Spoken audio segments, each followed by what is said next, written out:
আপনি আমাকে 100 দিনের কাজের টাকা দেন না 4 বছর, আমার যায় আসে না, আমরা কর্মশ্রী করেছি। আপনারা বাংলার বাড়ির টাকা দেন না, আমরা 45 লক্ষ করেছি, পরে 12 লক্ষ করেছি, আরো 16 লক্ষ টাকা দেবো ডিসেম্বরে, বাদ বাকিটা দেবো মে মাসে, তারপরে যেটুকু বাকি থাকবে সেটাও দিয়ে দেবো। আপনারা রাস্তার টাকা দেন না, পথশ্রী আমরা অনেক করেছি, আরো করবো আগামী দিন। জল মিশনের টাকা বন্ধ করে দিয়েছেন, তাতেও আমার যায় আসে না। কিন্তু মনে রাখবেন, আপনারা আপনাদের আইটি সেল, আমার আইটি সেলের ভাই বোনদের বলুন, একটা মালপোয়ার নাম শুনেছেন তো? মালপোয়া খাই কখনো কখনো আমরা। মালপোয়ারা বলছে আমাকে ন্যাশনাল সিকিউরিটি অ্যাক্টে গ্রেফতার করা উচিত।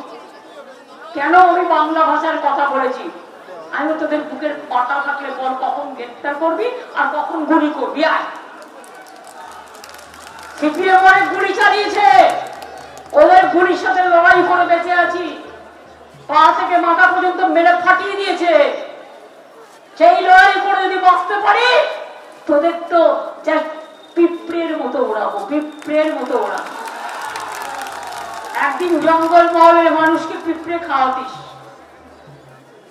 সেদিন কেউ খবর নাওনি। 1992 সালে আমার মনে আছে, স্বামীজির জন্মদিনে আমি বেলপাহাড়ি গ্রামটায় গিয়েছিলাম স্কুটারে করে, লুকিয়ে লুকিয়ে গিয়ে দেখে এসেছিলাম ওখানকার আদিবাসী মা বোনেদের ঘরে একটা কিছু কাঠের চুলোয় রান্না হচ্ছে। আমি জিজ্ঞেস করলাম, এটা কালো কালো কি? ওরা বলল, আমরা চাল পাই না বছরে 9 মাস, বন থেকে পিঁপড়ে তুলে আনি আর গাছের শিকড়, সেইটা দিয়ে সেদ্ধ করে আমরা খেয়ে থাকি। সেটা আমি লিখেছিলাম আমার উপলব্ধি বইতে, এবং যার জন্য আমি প্রথম ক্ষমতা এসেই খাদ্য সাথী আপনাদের করে দিয়েছি, 5 কেজি করে চাল।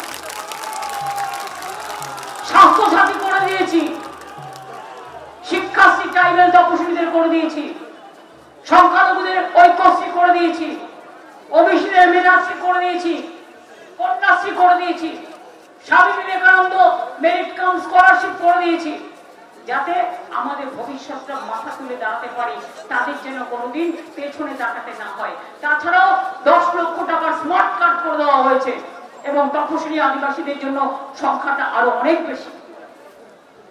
বাংলার লোকেদের মনে রাখবে, আমেরিকা থেকে কোমরে শেকল বেঁধে গুজরাটের লোককে ট্রাম্প নিয়ে আসে, লজ্জা করে না?